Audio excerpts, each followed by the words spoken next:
Jumlah wajib pajaknya yang dipegang berapa, Mbak? Jumlah wajib pajak yang dipegang 1.900-an.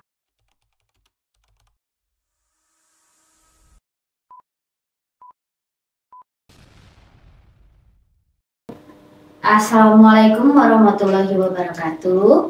Selamat pagi dan saya ucapkan selamat datang kepada kawan pajak Gambir 3 yang telah join di IG Live kali ini.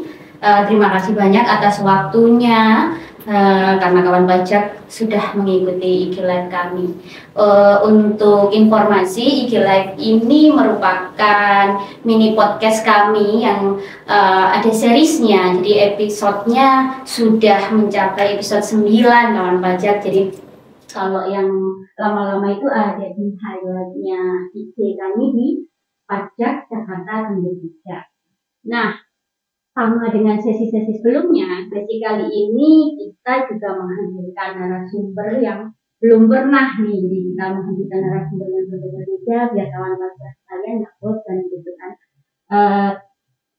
IG Live ini merupakan mini podcast kami yang bertema bertiga. Apa itu bertiga? Yaitu belajar pajak bersama Gambir 3.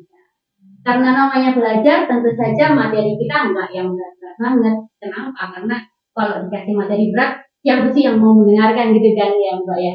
Nah, di depan saya ini udah ada narasumber yang sangat luar biasa, yang cantik, muda, bertalenta, luar biasa. Dia memiliki jabatan yang bernama akun representatif. Gitu.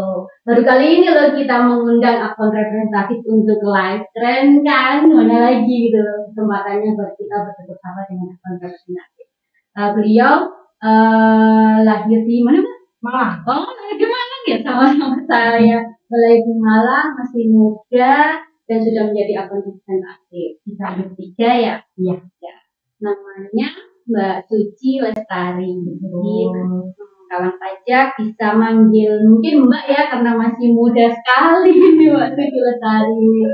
Nah, Mbak Suci merupakan AR di Gambir 3 mulai tahun 2020. Iya.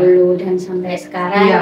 Jadi AR pertama kali di Gambir 3. Kalau gitu Mbak Suci bisa dong menyapa kawan pajak sebentar saja. Halo kawan pajak, selamat pagi. Perkenalkan, saya Suci. Saya merupakan akun representatif di KPP Pratama Jakarta Gambir 3. Di seksi mana Mbak? Saya kebetulan di seksi pengawasan 2. Oh, pengawasan 2. Jadi bagi kawan pajak yang mungkin belum tahu AR itu apa dan ada di seksi mana, jadi AR itu adalah kepanjangan akun representatif ya. Iya. Di akun representatif itu memang di kantor pajak itu memiliki jumlah yang terbesar secara pegawai ya, jumlah pegawai, karena memang AR itu memiliki peranan yang sangat krusial, istilahnya pemegang peran kunci di sebuah kantor pajak, karena beliau-beliau inilah yang menjadi kunci untuk tercapainya sebuah target dari kantor pajak. Benar kan ya Mbak ya? Ya, seperti itu. Jadi di pengawasan 2 di bawah naungan Ibu Fani. Iya. Dan pengawasan 2 itu adalah AR kewilayahan ya Mbak ya. AR kewilayahan. Jadi jadi kita belum masuk situ, nanti kita tanyain dulu ke Mbak Suci apa sih AR itu Mbak, atau tugas-tugasnya seperti apa secara singkat aja biar kawan pajak paham. Kalau akun representatif atau yang biasa kita sebut sebagai AR itu merupakan pegawai di KPP atau di kantor pelayanan pajak yang tugasnya itu melakukan pengawasan terhadap kewajiban perpajakan dari wajib pajak itu. Nah, biasanya kan kita sering dengar tuh istilah semacam konsultan pajak. Nah, kalau di KPP, AR ini seperti konsultan pajak, tapi ditunjuk secara resmi oleh negara, gitu. Jadi tugasnya memang untuk melakukan pengawasan terhadap kewajiban perpajakan dari wajib pajak. Iya. Wajib pajak tertentu tentunya ya. Tergantung dari wilayah mana yang dipegang oleh AR tersebut. Kalau Mbak Suci bilang tadi, Mbak Suci adalah AR dari seksi pengawasan 2, gitu kan. Jadi wilayah kerjanya pun memiliki karakteristik yang berbeda gitu kan, dan jumlah wilayah yang berbeda. Kalau boleh tahu sedikit wilayah yang dipegang Mbak Suci itu wilayah mana saja itu di Gambir 3? Kalau saya kebetulan karena di pengawasan 2 itu merupakan incas dari Kelurahan Duri Pulo ya. Kelurahan Duri Pulo kebetulan saya memegang yang di daerah sekitar Jalan Moh Mansur, kemudian Jalan Zainul Arifin, Setojo Barat itu merupakan wilayah yang berada di bawah pengawasan saya. Gitu. Luar biasa. Wilayahnya lumayan besar. Jumlah wajib pajaknya yang dipegang berapa Mbak? Jumlah wajib pajak yang dipegang 1.900-an, tapi memang untuk yang aktif itu 9.900. Luar biasa. Itu 900 wajib pajak dipegang satu orang. Luar biasa kawan pajak. Jadi memang KR itu memiliki kesibukan yang luar biasa sekali. Jadi terima kasih sekali loh Mbak Suci sudah mau menyempatkan kesempatan undangan kami untuk mengikuti podcast ini, padahal beliau memiliki kesibukan yang luar biasa. Bahkan tadi sebelum live pun sempat menemui wajib pajak ya. Iya, ada konsultasi. Nanti setelah ini juga ada acara visit kan yang nggak bisa ditinggal. Jadi kami sebagai penyuluh di sini sangat berterima kasih Mbak Suci sudah menyempatkan waktu dan bersedia untuk menyapa kawan pajak yang ada di Pajak Gambir 3 gitu. Karena buat apa sih ya, buat teman-teman kawan pajak semua gitu tentunya gitu kan. Baik, karena kita udah mulai cakap-cakap nih, karena ini tema hari ini adalah sebenarnya nggak ada tema khusus ya, karena memang kita khusus menghadirkan AR dan bisa kawan pajak nanti bisa menanyakan atau jika ada yang pertanyaan yang mau ditanyakan langsung kepada AR itu silahkan bertanya gitu. Nah, Mbak Suci sendiri jika kita ingin tahu lebih dalam apa sih sebenarnya tugas AR itu gitu, di kantor pajak itu yang seperti apa gitu? Seperti yang saya jelaskan sebelumnya, memang tugas dari AR itu lebih kepada melakukan pengawasan terhadap kewajiban dari wajib pajak. Nah, kebetulan biasanya AR itu ada produk-produk hukum memang yang harus diterbitkan oleh AR sebagai sarana untuk melakukan pengawasan ke wajib pajak. Misalnya dalam bentuk surat himbauan atau surat teguran, surat tagihan pajak. Ada juga SP2DK atau surat permintaan penjelasan atas data dan atau keterangan terhadap wajib pajak. Wah, banyak banget surat-suratnya. Jadi kita biasanya kawan pajak tuh kalau di penyuluh itu biasanya menyebutkannya dengan istilah surat cinta. Itu udah mengglobal ya, nggak cuma di Gambir 3, jadi seluruh kantor pajak di seluruh Indonesia memang biasanya nyebutnya sudah dapat surat cinta dari AR gitu kan. Kenapa dianggap cinta ya, namanya kan untuk memanggil sebenarnya, untuk memberikan undangan gitu kan ya. Nah, ini terkait surat-surat tadi, Miss boleh dijelaskan sedikit nih, biasanya surat apa sih yang paling sering diterbitkan sama AR atau Mbak Suci sendiri? Kalau untuk surat yang biasa diterbitkan memang yang pertama khususnya adalah SP2DK, karena SP2DK ini merupakan surat permintaan penjelasan atas data atau keterangan. Jadi AR ini menerbitkan SP2DK untuk mendorong wajib pajak itu memberikan klarifikasi atau konfirmasi terkait dengan data-data yang dimiliki oleh Direktorat Jenderal Pajak. Gitu. Kemudian selain SP2DK, AR juga akan menerbitkan surat teguran, surat himbauan, surat tagihan pajak. Ada juga surat yang kita sebut sebagai SP3 P2DK. Wah, apa tuh? Jadi ada beberapa jenis suratnya. Wajib pajak biasanya udah menganggapnya sama mungkin ya sama SP2DK, tapi itu hal yang berbeda. Oke, mungkin untuk surat-surat itu kan karena banyak sekali, nanti kita bisa mungkin kawan pajak yang ingin tahu lebih dalam bisa menemui langsung ke kita, atau mungkin kita nanti bikin podcast yang di episode lanjutan ya Mbak ya. Oke, untuk surat yang kemarin paling akhir diterbitkan itu surat apa sama Mbak Cici? Kalau saya paling akhir menerbitkan itu adalah surat himbauan. Himbauan apa tuh? Kalau saya kemarin adalah surat himbauan yang saya berikan kepada wajib pajak untuk menanggapi SP2DK yang telah saya terbitkan. begitu. Jadi yang kemarin itu memang saya telah menerbitkan SP2DK, tapi wajib pajak belum melakukan klarifikasi nih, belum memberikan tindak lanjut atas surat yang saya terbitkan. Akhirnya saya himbau wajib pajak kembali melalui surat himbauan agar wajib pajak segera mengklarifikasi atau menindaklanjuti surat SP2DK. Jadi himbauan itu memang khusus ya. Jadi ada himbauan yang khusus untuk mengklarifikasi dari SP2DK itu atau himbauan yang lain ya. Jadi gitu. Kalau misalnya biasanya nih kawan pajak itu yang paling kalau SP2DK itu kan mungkin diserahkan kepada wajib pajak yang udah tertentu ya. Betul. Nah, kalau tadi kan Mbak Suci bilang wajib pajak yang dipegang Mbak Suci ada 900 yang aktif. Itu aktif itu kriterianya seperti apa sih Mbak? Misalnya nih, berarti yang aktif itu kan yang akan kira-kira mendapat surat cinta tersebut kan ya? Betul. Nah, gitu. Sebenarnya berarti bisa dong semua wajib pajak yang dipegang Mbak Suci itu mendapat surat himbauan gitu ya? Bisa, karena selain SP2DK yang tadi saya sebutkan, AR itu setiap awal tahun itu menerbitkan surat himbauan untuk melaporkan SPT tahunan yang kita sampaikan baik ke wajib pajak orang pribadi atau wajib pajak badan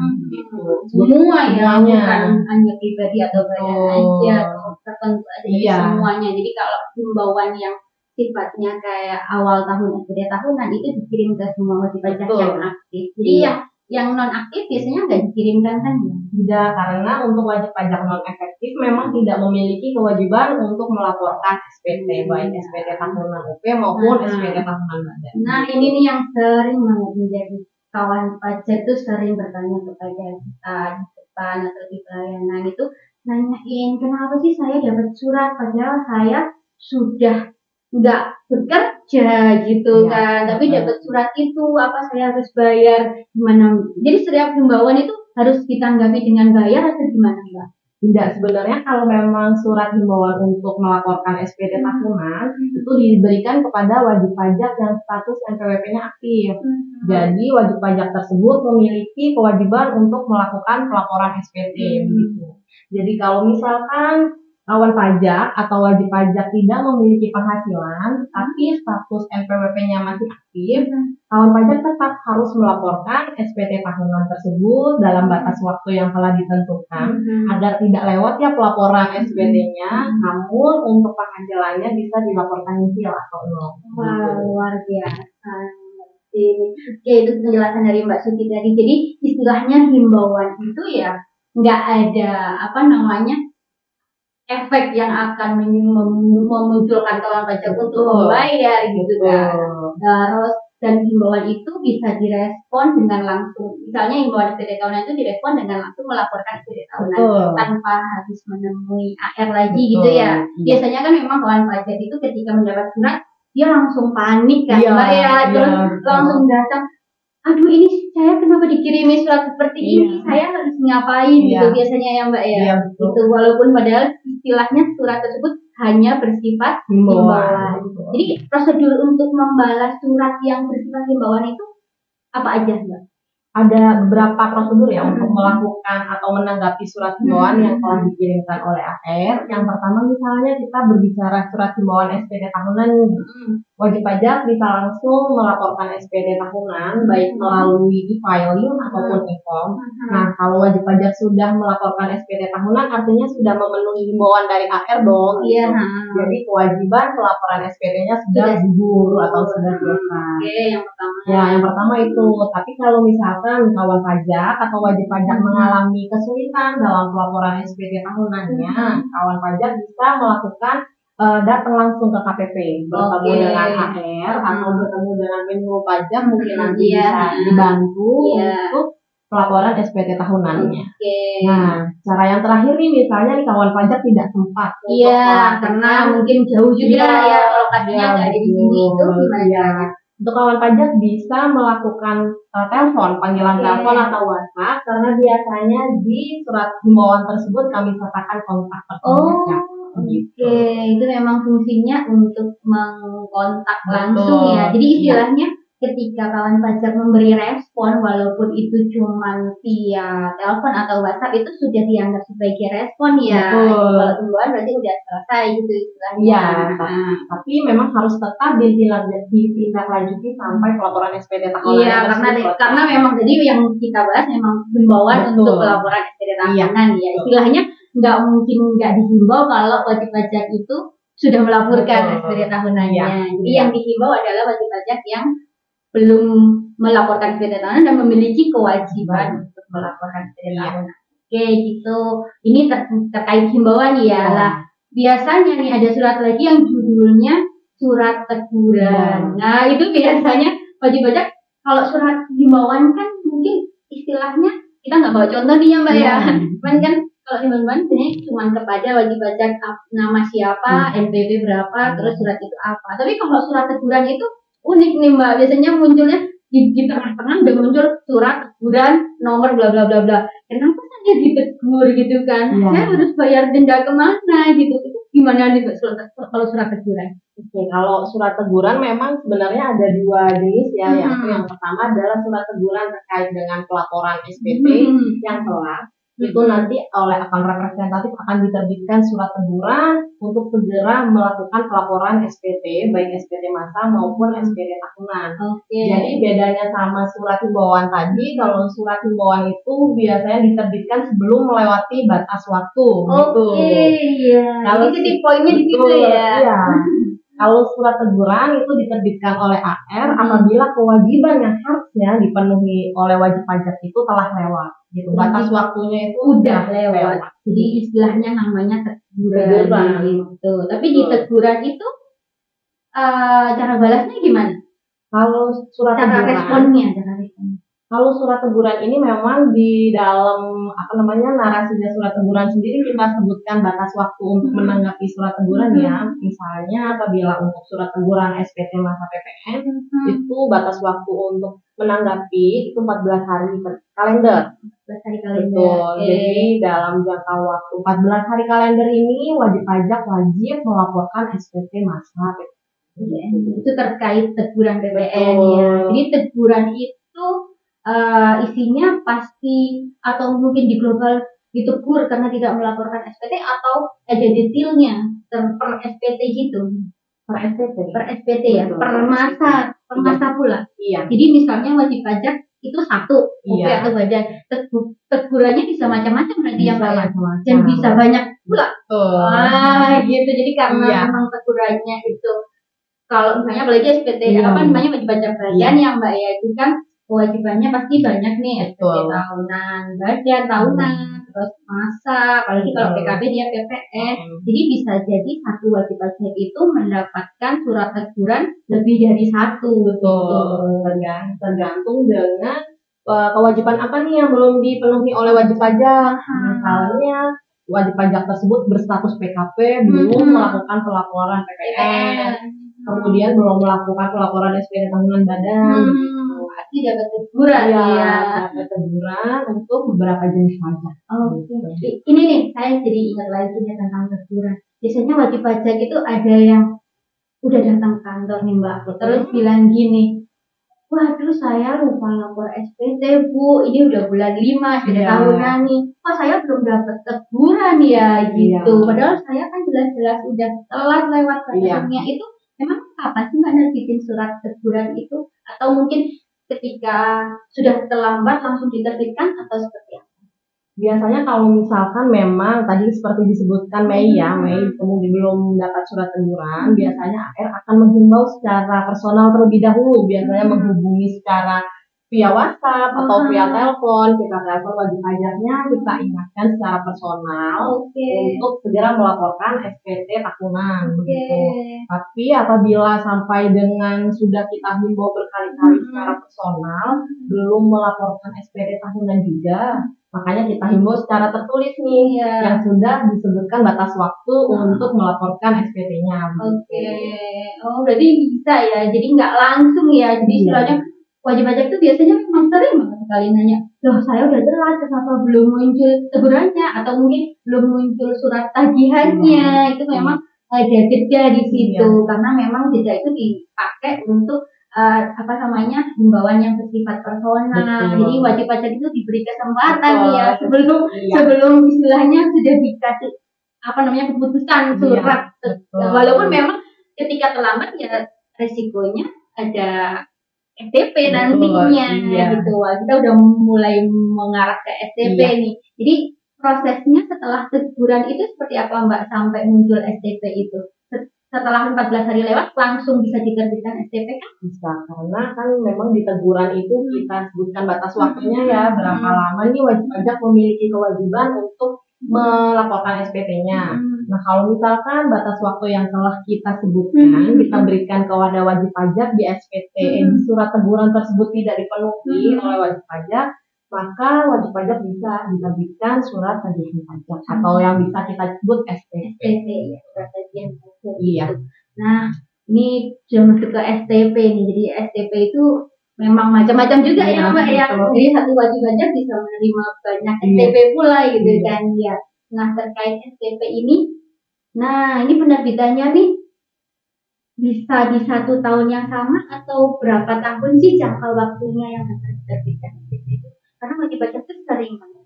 Ini Mbak, ini udah tahun 2023 kenapa saya baru dapat STP yang tahun 2019 ya? Iya. Itu bisa dijelaskan mungkin kepada kawan pajak. Itu sah nggak? Atau mungkin wah ini surat udah lama jadi nggak usah kita apa-apain dengan wajib pajak kayak gitu ada kayak gitu serius. Bisa, kalau misalkan surat tagihan pajak memang diterbitkan itu biasanya dalam jangka waktu 5 tahun sejak tahun pajak berakhir. Jadi kalau sekarang tahun 2023 menerbitkan untuk STP di tahun 2019 itu masih bisa, masih diakui dan itu bukan kayak apa ya, ada sih nggak Mbak di sini ada wajib pajak yang menyalahkan, wah ini kenapa baru diterbitkan, ini AR-nya gimana nih, nggak kerja atau gimana, bukan kayak gitu kan ya Mbak ya. Jadi banyak soalnya wajib pajak yang mengkonfirmasi itu karena memang apa namanya tahun pajaknya memang belum berakhir kan ya. Jadi wajib pajak ini yang perlu di state sama yang perlu di note sama kawan pajak semua di sini adalah untuk surat tagihan, surat teguran, surat tagihan pajak yang STP tadi itu bisa muncul kapan saja ya Mbak ya, selama tahun pajak itu belum daluarsa. Oke, jadi walaupun jadi nggak usah kawan pajak nggak boleh nih kayak tenang, saya nggak lapor SPT gitu kan, nggak mungkin yang kirimi surat cinta ini udah 1 tahun lewat nggak ada surat cinta pasti diterbitkan kan ya Mbak ya. Oke, jadi walaupun kapanpun pasti terbit gitu, walaupun itu udah lewat tahun 2019 mungkin ya. Kalau untuk 2023 ini tahun pajak terakhir yang harus dipenuhi 2018. Oke, ini yang perlu hati-hati, jadi harus ini sebelum mendapat surat cinta dari AR memang pajak segeralah melakukan kewajiban atau enggak bisa kontak langsung ke AR-nya. Jadi sebelum dapat surat-surat itu gitu. Oke, wah luar biasa nih Mbak Suci. Nah, ini ada pertanyaan lagi nih, titipan lagi nih tentang wajib pajak yang sudah mendapatkan surat tagihan itu boleh nggak direspon Mbak? Oh, kalau misalkan surat tagihan pajak ini sudah didapat oleh wajib pajak, kalau teguran tadi kan sudah mungkin udah nggak direspon nih 14 hari jadi otomatis kan muncul STP. Kalau STP itu boleh nggak direspon? Kalau STP harus direspon oleh kawan pajak atau wajib pajaknya karena memang apabila STP ini tidak dipenuhi atau tidak dipenuhi dalam artian tidak dilakukan pembayaran nih oleh kawan pajak atau oleh wajib pajak, maka untuk selanjutnya dalam batas waktu STP itu biasanya kita berikan waktu itu 1 bulan untuk melakukan pelunasan atau pembayaran pajak begitu. Pembayaran STP-nya itu kita berikan jangka waktu 1 bulan. Itu 1 bulan itu untuk semua jenis pajak? Betul, 1 bulan untuk semua jenis pajak. Wajib pajak harus menanggapi STP tersebut dengan melakukan pelunasan atau penyetoran pajak yang disebutkan di STP. Begitu. Nah, apabila wajib pajak tidak melakukan penyetoran atau tidak menanggapi STP tersebut walaupun sudah diterima atau sudah diberikan secara langsung oleh akun representatifnya, maka dalam jangka waktu 7 hari dalam jangka waktu 7 hari sejak jatuh tempo surat tagihan pajak, maka jurusita pajak itu bisa menindaklanjuti dengan penerbitan surat teguran STP. Oh, jadi surat teguran lagi muncul Betul, lagi, tapi itu iya. surat teguran atas STP. karena tidak direspon dengan bentuk pembayaran Iya, tadi ya Mbak ya. betul. Jadi kalau sudah STP mau tidak mau memang harus direspon. Cara responnya adalah dengan membayar. Betul, Gitu. iya. Katanya bentuknya sudah tagihan kan betul. kata-katanya. Iya. Itu tagihan. Iya gitu betul, kan. seperti itu. Oke, jadi nih kawan pajak nih jangan sampai lah ya kalau bisa muncul STP gitu kan, walaupun itu surat cinta tapi ujung-ujungnya nanti harus membayar kan, memang karena sudah menjadi ketentuan karena udah melewati batas laporan jadi belum lapor misalnya gitu. Iya, kalau misalkan memang kawan pajak atau wajib pajak itu bingung nih, kenapa saya bisa diterbitin STP? Kenapa saya dapat perlindungan STP?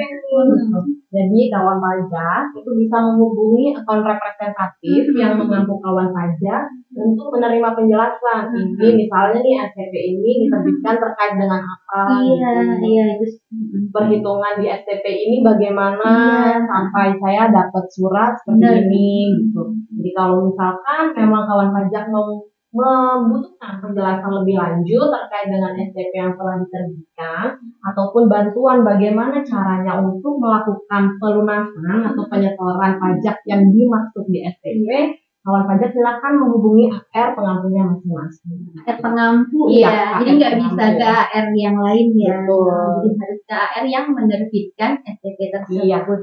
Itu sering banget sih memang kita dengar kawan pajak nih, Mbak Suci. Jadi gini, AR kawan pajak itu biasanya langsung datang ke kami dengan penyuluh pajak ya, kami kan penyuluh pajak nanyain, Mbak ini kenapa saya muncul STP?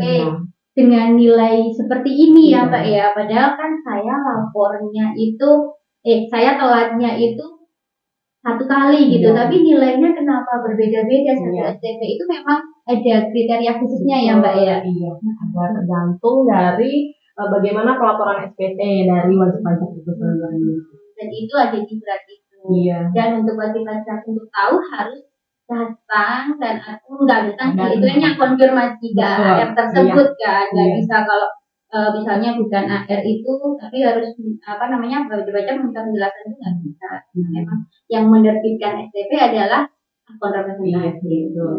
Mbak Suci nih. Nah, boleh nggak sih ketika wajib pajak itu mendapat STP tapi wajib pajak itu nggak memiliki kemampuan membayar Mbak? Nah itu bisa nggak untuk STP itu dihapuskan? Oke, jadi apabila misalkan kawan pajak atau wajib pajak itu memiliki kesulitan untuk melunasi atau mungkin membayar STP yang telah diterbitkan, itu kawan pajak bisa melakukan permohonan pengurangan sanksi atau pembatalan STP yang diterbitkan secara tidak benar, itu dapat diajukan ke KPP terdaftar gitu. Jadi kawan pajak diberikan semacam cara apabila memang dalam kondisi yang sebenarnya kawan pajak itu memiliki kesulitan dalam melakukan pelunasan STP atau pembayaran STP. Jadi istilahnya kawan pajak masih dikasih kesempatan ya untuk untuk mengkonfirmasi kembali, dan jika kawan pajak tidak memiliki kemampuan untuk membayar ataupun dengan kondisi kemarin itu yang paling sering yang contoh realnya itu COVID kan ya Mbak ya. Sedangkan STP itu kan ketika kawan pajak sudah tidak melaporkan atau telat lapor, telat bayar itu udah pasti muncul STP-nya kan. Itu bisa dengan pengajuan pengurangan sanksi sesuai pasal 36 gitu. Itu ngajuinnya ke KPP. Nanti oleh KPP akan diteruskan permohonannya ke kantor wilayah. Gitu. Luar biasa nih kawan pajak. Jadi sebenarnya tadi lupa dari awal Mbak Suci ini kan sebagai AR di Gambustika tahun 2020 ya. 2020. Nah, bisa nih boleh kan ya di-share ke kawan pajak sebelum menjadi AR itu di mana Mbak? Oke, saya sebelum menjadi AR untuk yang pertama adalah saya di KPP Madya Jakarta Pusat. Itu 2 tahun di KPP Madya Jakarta Pusat. Kemudian saya mutasi ke kantor pusat. tepatnya di Direktorat Keberatan dan Banding, itu selama 3 tahun. Kemudian setelah 3 tahun di sana saya baru mutasi dan mengangkat anak AS di sini. Wah, luar biasa. Jadi memang pas banget nih kita membahasnya STP tadi, terus pengajuan pengurangan sanksi dengan narasumber yang luar biasa karena memang Mbak Susi ini memiliki pengalaman berkantor di Direktorat Keberatan dan Banding gitu kan, yang dimana di situ memang pemrosesan untuk pasal 36 pengurangan atau penghapuskan sanksi itu di situ, tapi nggak di direktoratnya sih. Kalau misalnya kan itu biasanya yang memproses adalah bidang keberatan dan banding di Kanwil kan ya. Kalau terkait dengan pengurangan sanksi tadi syaratnya apa Mbak wajib pajak itu? Kalau misalkan memang kawan pajak ingin mengajukan permohonan pengurangan sanksi atau penghapusan sanksi administrasi ataupun pembatalan SKP STP yang diterbitkan tidak benar, itu ada beberapa syarat nih kawan pajak yang harus dipenuhi. Yang pertama, contohnya adalah untuk satu surat permohonan itu untuk satu surat tagihan pajak atau satu surat ketetapan pajak.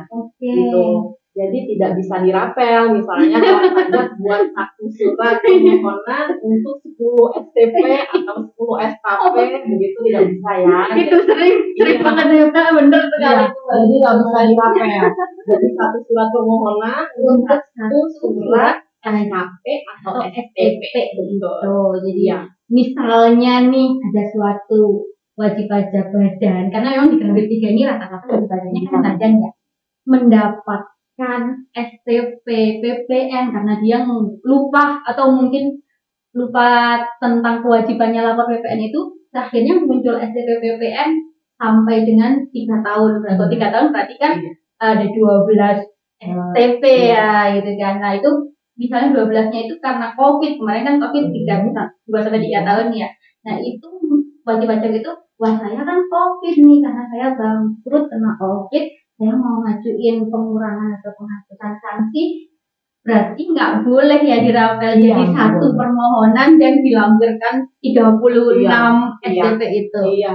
Jadi kalau misalkan kawan pajak memiliki misalnya seperti yang tadi disebutkan sama Mbak Vita, 12 STP semuanya mau diajukan pengurangan sanksi, itu berarti kawan pajak buat 12 permohonan gitu. Jadi jumlah antara surat permohonan dengan surat STP atau SKP itu sama begitu. Jadi kalau misalkan 12 STP ya 12 surat permohonan, 1 STP 1 surat permohonan gitu. Jadi harus klop gitu. Nggak bisa cuma 1 surat permohonan untuk 12 STP gitu. Oke, terima kasih Mbak Susi atas wawasannya. Kemudian ada lagi nih Mbak Vita. Boleh. Ya, takutnya nanti wajib pajaknya kurang menerima penjelasan. Jadi kalau untuk permohonan yang tadi itu pasal 36 ayat 1A itu selain satu surat permohonan untuk satu STP, itu surat permohonannya harus disampaikan dalam bahasa Indonesia, gitu. Kemudian dalam surat permohonan tersebut wajib pajak itu menjelaskan alasan mengapa sampai meminta permohonan pengurangan sanksi dan menjelaskan atau menyebutkan berapa sanksi administrasi menurut wajib pajak. Gitu. Iya. Jadi di permohonan itu harus diisi penjelasan alasan kenapa wajib pajak itu minta surat STP itu dihapuskan. Alasannya harus ditulis ya di situ. Walaupun mungkin formulir itu sudah disediakan oleh Direktorat Jenderal Pajak, di situ kan pasti ada kolom nih yang harus diisi oleh wajib pajak sendiri, itu diisi alasannya ya. Kalau alasannya tidak diisi, maka permohonan dari wajib pajak dianggap tidak lengkap dan bisa tidak diproses atau nanti mungkin dikonfirmasi oleh KPP. Jadi ini alasannya apa gitu.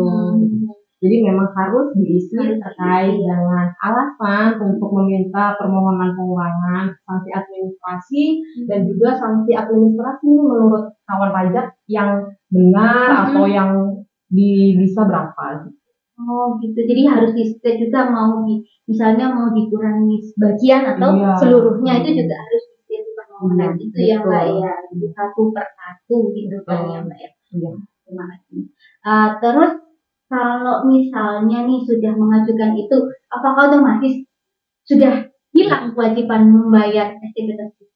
Kalau terkait dengan kewajiban membayar SPT tersebut ya, SPT tersebut memang masih harus menunggu surat keputusan ya yang diterbitkan oleh penelaah keberatan di Kanwil atau di kantor wilayah.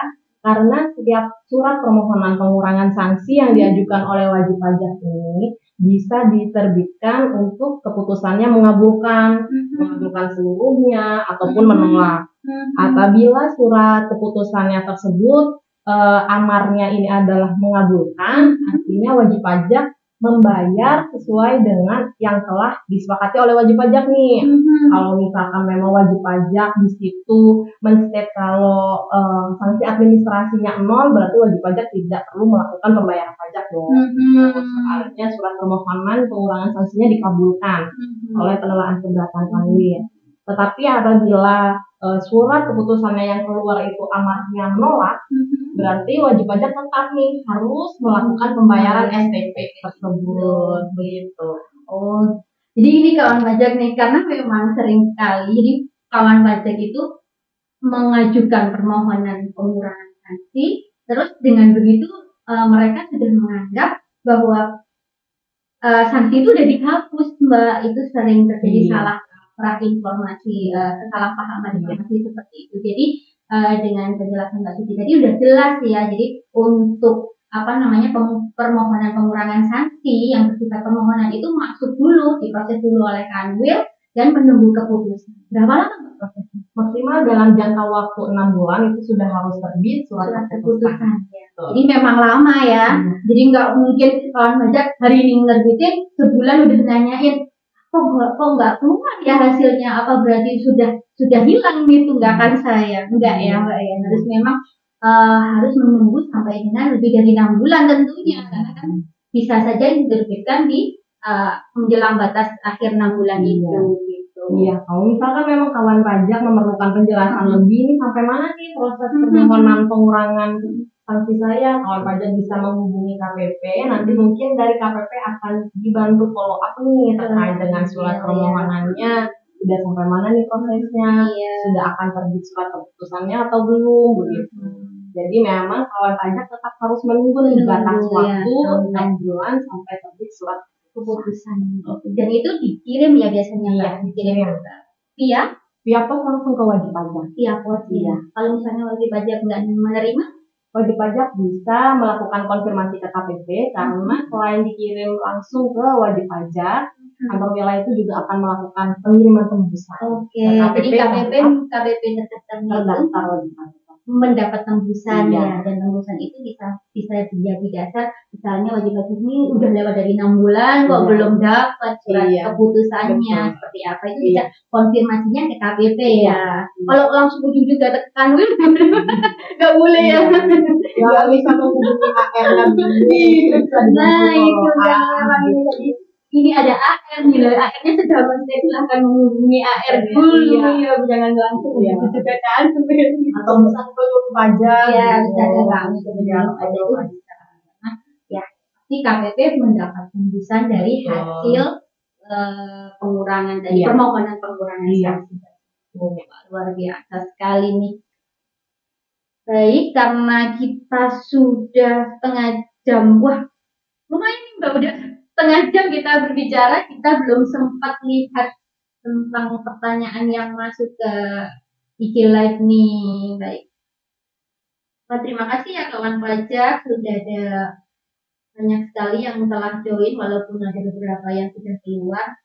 Kita ke sesi tanya jawab kali ya Mbak Siti ya. Kita dari awal ini.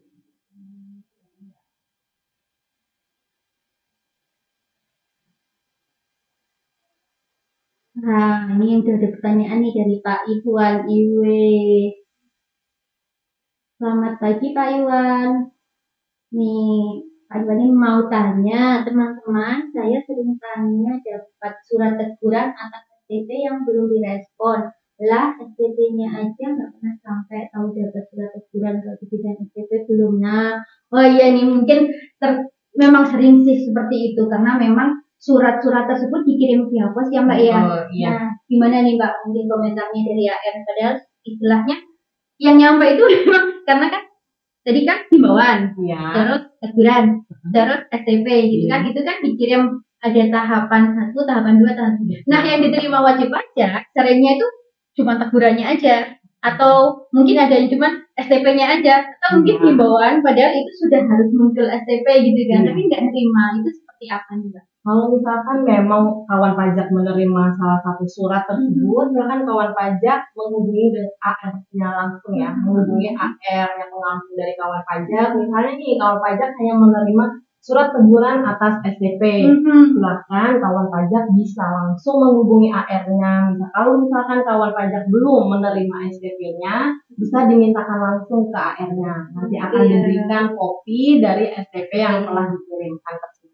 Nah, gitu Pak Iwan. Jadi nggak usah khawatir. Memang saat ini memang pengiriman surat-surat cinta tadi itu memang via pos, dan kita otomatis mengandalkan dari pos itu untuk sampai ke wajib pajak gitu kan. Jadi apabila tidak sampai, ya apalagi di Gambir 3 ini wilayah kerjanya kan kita mendapat istilahnya manfaat karena lokasinya dekat ya, jadi bisa kapan saja untuk datang ke kantor pajaknya, terus minta konfirmasi langsung ke AR, jadi diberi gitu kan istilahnya. Jadi memang ketika mendapat satu surat yang parsial itu mungkin memang dari posnya nggak nyampe, ataupun kembali posnya kalau sampai atau nggak sampai itu surat itu akan kembali pos Mbak ya ke kantor pajak Pak Iwan. Jadi memang nanti bisa diminta kembali ke AR, atau mungkin kalau misalnya nggak diminta ya bisa melalui penjelasan tersebut, dan AR akan memberikan arahan untuk menindaklanjutinya seperti apa. Di kawan pajak nggak perlu khawatir nih, memang kenapa sih kita hadirkan AR di sini, karena dengan begitu kan kawan pajak bisa tahu detailnya seperti apa, dan kita nggak bisa memberikan contoh yang real juga, karena memang setiap wajib pajak itu mendapat subjektivitas yang berbeda-beda. Istilahnya nggak bisa kita mengeneralisasi satu wajib pajak harus perlakuannya seperti ini, itu nggak bisa. Jadi memang harus datang sendiri ke AR pengampunnya dan meminta konfirmasi yang nggak suci ya. Itu Pak Iwan. Nah terkait ini udah Pak Iwan nih, jelasin.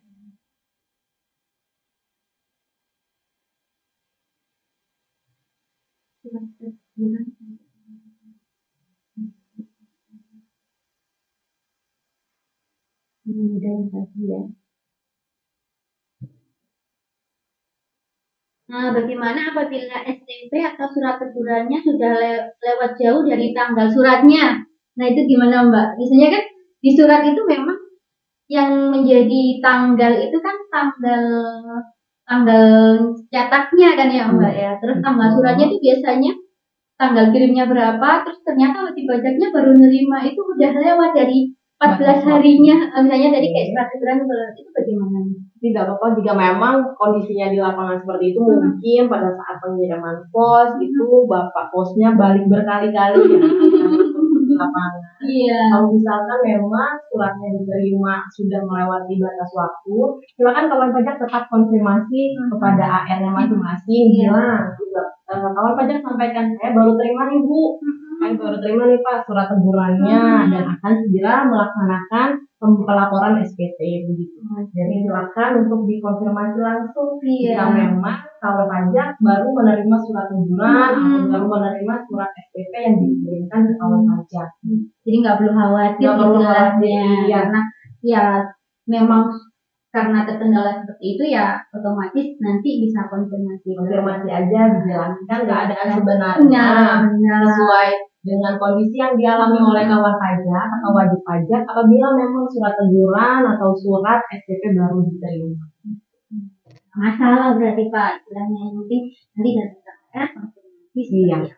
Tetap, tapi setelah konfirmasi tetap harus melakukan banyak kali ya Pak. Misalnya dapat surat tegurannya, berarti Bapak harus segera melakukan pelaporan SPT. Bapak dapat SPP, Bapak harus segera melakukan pembayaran pajak yang disebutkan di SPT tersebut. Jadi istilahnya walaupun datangnya telat, bukan berarti itu sudah lewat batas waktu, udah gugur otomatis ya Pak ya. Tidak menggugurkan kewajiban yang masih harus dipenuhi oleh wajib pajak.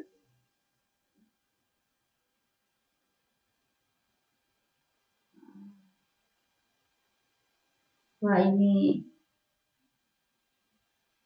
ada pertanyaan lagi nih.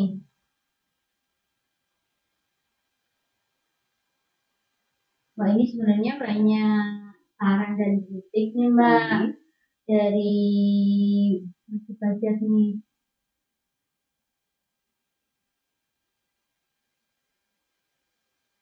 Iya, jadi mungkin semacam apa ya, di wajib pajak mengungkapkan unek-uneknya gitu lah Mbak ya. Jadi wajib pajak itu bilang, ini kenapa ya R sekarang apa namanya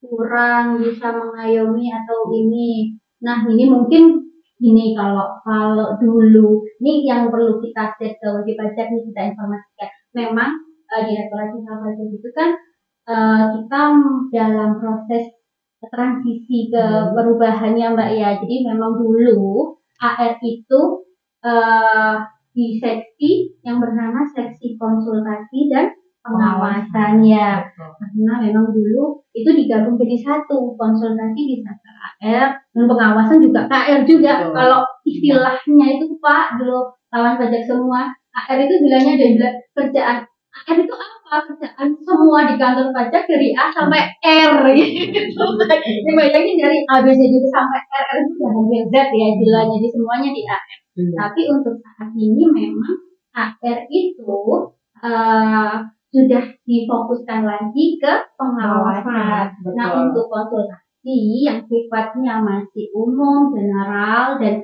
sifatnya edukatif itu diserahkan kepada kami para penyuluh pajak gitu. Jadi memang AR yang ini memang difokuskan untuk ke penggalian potensi dan pengawasan, pengawasan. Nah, memang seperti penjelasan saya di AR, di awal bahwa AR itu memegang peranan penting di kantor untuk apa namanya pengawasan wajib pajak untuk tercapainya tujuan kantor pajak yaitu mencapai penerimaan seperti itu.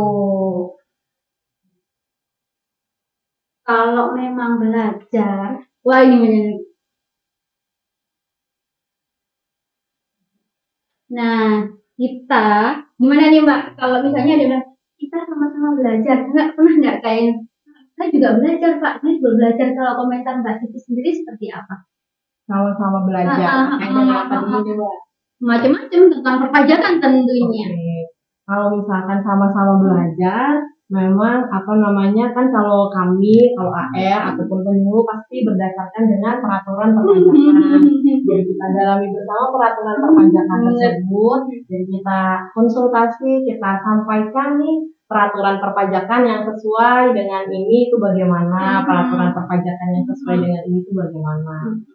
Ya, kalau dari kami sih memang penyuluh itu setiap hari memang belajar. AR pun juga seperti itu karena apa? Karena di Direktorat Jenderal Pajak dan peraturan perpajakan itu memang terus selalu berubah kan ya Mbak ya. Jadi kita juga apa namanya bareng gitulah istilahnya mempelajarinya gitu kan. Memang ada klausul untuk kita mungkin kasus itu macam-macam gitu ketika peraturan datang kasus itu macam-macam munculnya jadi nggak masalah gitu kan, proses itu memang harus kita lalui gitu. Tapi kawan pajak nggak perlu khawatir, yang jelas nanti kawan pajak bisa datang ke kami gitu.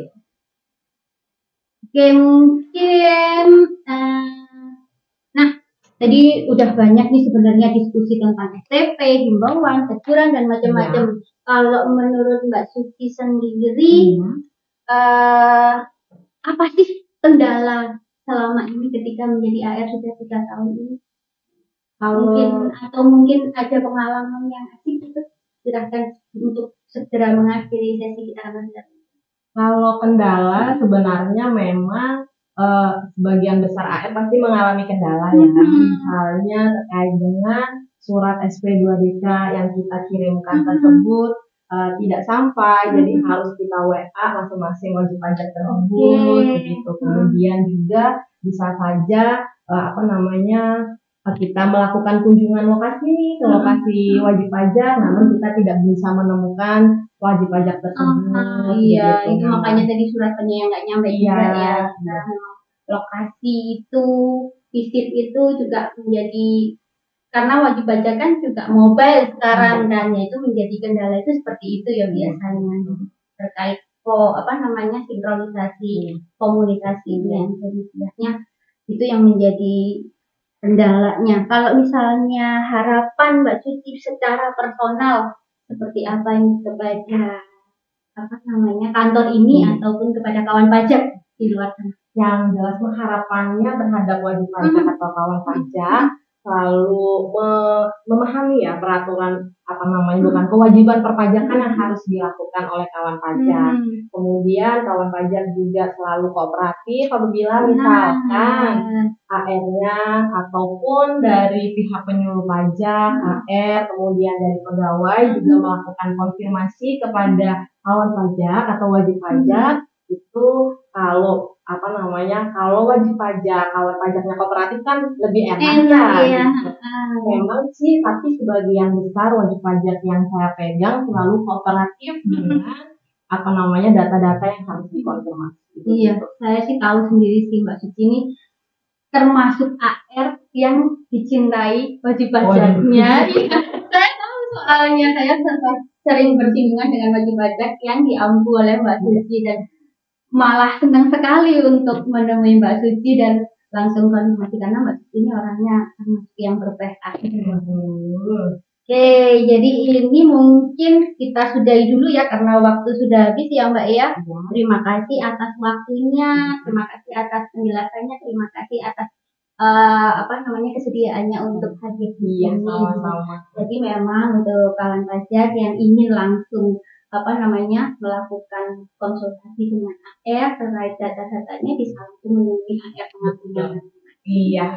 Atau dihubungin via WA, via telepon juga tidak apa-apa. Harapannya wajib pajak dengan nanti mengenal AR-nya otomatis bisa lebih enak, komunikasinya lebih terjalin dan tidak ada kekeliruan informasi yang masuk gitu. Jadi oke, baik, kita mungkin sampai di sini ya Mbak Suci ya. Kita akhiri dulu sesi ini. Terima kasih sekali. Sebelum sesi ini berakhir, saya kasih pantun dulu untuk kawan pajak semua. Mbak Suci pergi mengaji, pulang-pulang bawa bingkisan. Saya akhiri acara hari ini. Terima kasih dan semoga berkesan. Baik, kita bye-bye dulu kepada kawan pajak.